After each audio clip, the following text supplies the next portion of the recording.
Bonjour à tous, très heureuse de vous retrouver pour un nouveau journal sur 8 Mont-Blanc dans l'actualité. Entre Morzine, Samoin et Champéry, l'ancien poste frontière du col de Cou s'apprête à devenir un véritable refuge de montagne. Un projet logique mais ambitieux à près de 2000 mètres d'altitude. La réglementation de la réserve nationale des Bauges évolue.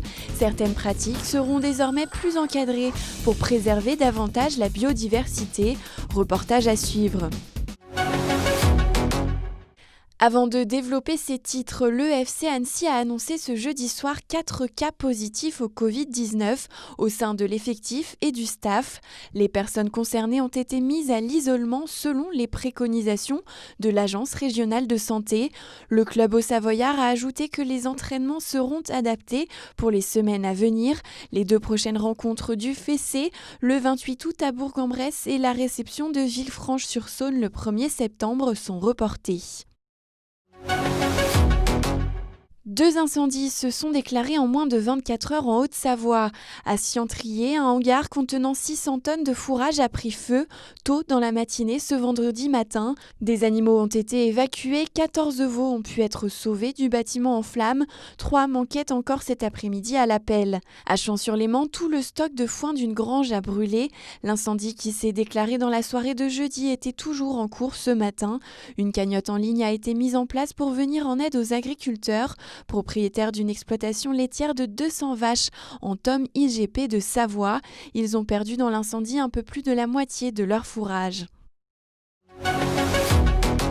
L'homme de 75 ans suspecté d'avoir tiré sur une psychologue d'Annecy mercredi a été mis en examen pour assassinat. Les derniers éléments de l'enquête révèlent que l'auteur présumé des faits avait préparé sa venue au cabinet de la victime. Il a reconnu être venu pour faire peur à cette dernière et n'avoir fait feu que sous l'effet de la panique. L'homme a été présenté à un magistrat instructeur ce vendredi et conformément aux réquisitions du procureur placé en détention provisoire.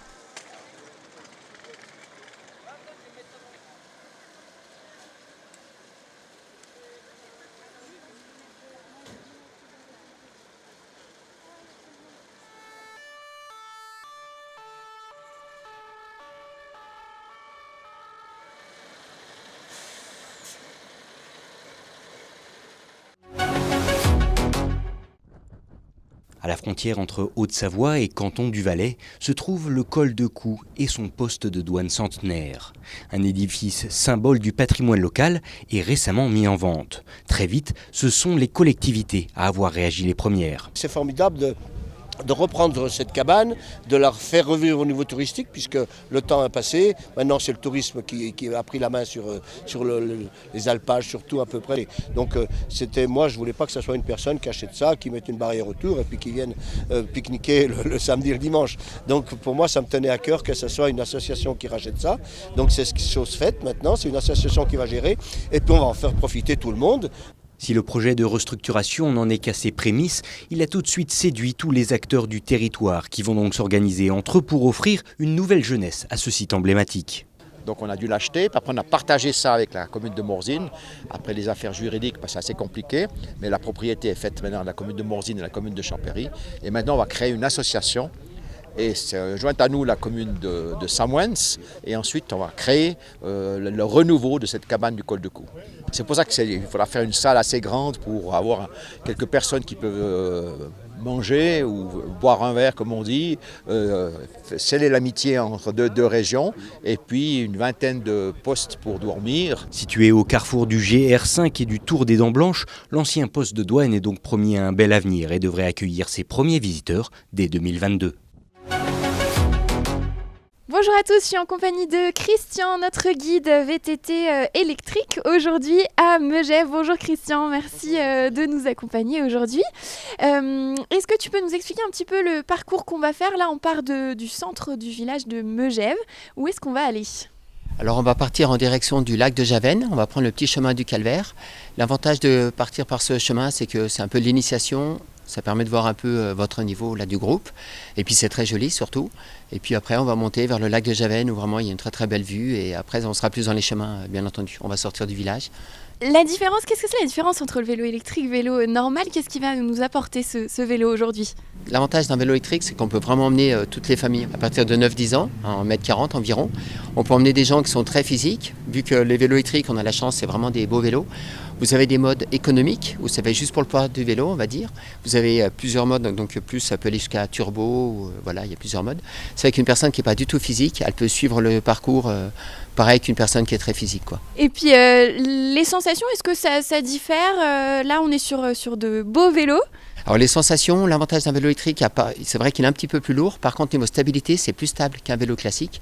Et les vélos électriques sont équipés de pneus plus larges et c'est vraiment très bien, quoi. Niveau sécurité, c'est aussi sécurisé qu'un vélo normal, voire même plus, quoi.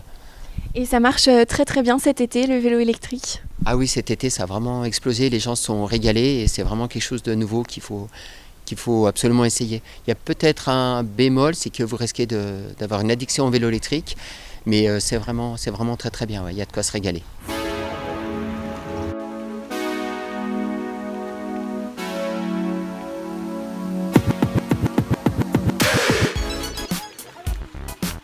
L'endroit il est magnifique avec le lac de Javennes, hein, c'est un lac artificiel pour les canots à neige l'hiver et qui est utilisé aussi en été pour la pêche.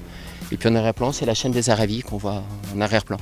En fait, Megève, c'est vraiment, dès qu'on monte un petit peu, on a vraiment une très très belle vue sur le paysage qui nous entoure, sur les chaînes de montagne, sur la chaîne du Mont-Joli, chaîne des Aravis, les aiguilles de Barins. On a plein d'endroits où dès qu'on prend un virage, en fait, la vue est différente, quoi. Tu disais on peut le faire seul, mais c'est toujours mieux d'être accompagné de gens comme toi qui connaissent en plus très bien le territoire. Oui, merci, ouais, c'est gentil. Ouais. Non, il n'y a pas du tout d'obligation, hein, bien entendu, heureusement d'ailleurs. Hein, la montagne, elle est libre pour tout le monde et il ne faut pas que ça change, hein, bien sûr. Alors l'avantage de prendre un guide, bien entendu, c'est qu'on voit des nouveaux itinéraires, on assure la sécurité des gens.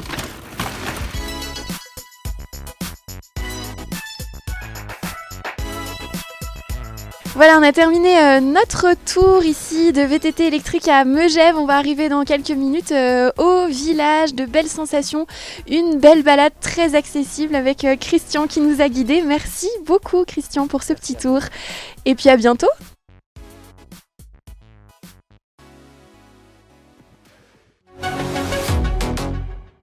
Ces deux VTTistes ont emprunté un chemin de la réserve nationale des Bauges que la nouvelle réglementation interdit à toutes sortes de véhicules. Depuis 2018. Moi, je pourrais vous dire, nul n'est censé ignorer la loi. Allez voir les actes administratifs du préfet de la Savoie et vous verrez que ça serait pas très équilibré. Voilà. Cette fois-ci, les promeneuses repartiront sans être verbalisées, mais toutefois informées. L'Office national des forêts privilégie pour l'instant la pédagogie. Cette année, en cette période estivale, nous sommes dans une démarche de sensibilisation, d'information, d'explication de la réglementation. Mais ces personnes, en écart avec la réglementation en vigueur, auraient pu être verbalisées à hauteur de 135 € pour chacune d'entre elles. Chose que nous n'avons pas fait. Nous les avons laissées repartir, redescendre au parking, avec en main les cartes et les informations concernant la réglementation pour que dans leur prochaine sortie, elles ne reviennent pas sur ce secteur. Puisque la fréquentation en VTT sur cette zone ici, qui est une zone de recherche importante, cette fréquentation, par sa rapidité et par le bruit qu'elle génère, est une fréquentation perturbante pour la faune sauvage et en particulier pour le chamois. Véritable laboratoire à ciel ouvert, la réserve nationale des Bauges accueille une biodiversité riche mais fragile. Constatant une diversification des activités, les gestionnaires de la réserve ont décidé de durcir leur réglementation. À une époque, on avait un public essentiellement de randonneurs. Aujourd'hui, on a des randonneurs, on a des gens qui viennent se baigner dans le Chéran, simplement faire une balade. On a le VTT, et notamment le VTT à assistance électrique, qui amène plus de gens sur les sentiers et plus haut en montagne. On a des pratiques de survol de la réserve qui sont de plus en plus fréquents, que ce soit en planeur ou que ce soit en vol libre. Donc ça peut générer des conflits d'usage nouveaux qu'il s'agit de réguler, parce que l'objectif, encore une fois, n'est pas d'interdire les pratiques, mais de bien répondre aux enjeux de cet espace, à la fois en termes de recherche et à la fois en termes de préservation de l'espace naturel. Concrètement, en plus de la réglementation qui s'applique en dehors de la réserve, comme par exemple l'interdiction de faire du feu, il sera désormais interdit de se promener avec son chien, de sortir des sentiers balisés ou encore de faire du bivouac. Pour cet agriculteur dont l'alpage est situé dans la réserve, la pratique du bivouac nuit directement à son activité. Enfin, ils font du bivouac sur de l'herbe, qui est quand même l'herbe pour nos vaches, et c'est quand même un peu dérangeant. Le plus gros problème pour nous, il est là, quoi. Si l'usage des appareils sonores dans la réserve est strictement interdit, les agents de l'ONF ont parfois quelques surprises. Le matin, en arrivant sur le terrain, en Haute-Savoie, des collègues sont tombés sur une rave party qui se finissait et donc voilà, ils se sont intervenus et ils ont verbalisé les personnes qui faisaient donc cette rave party.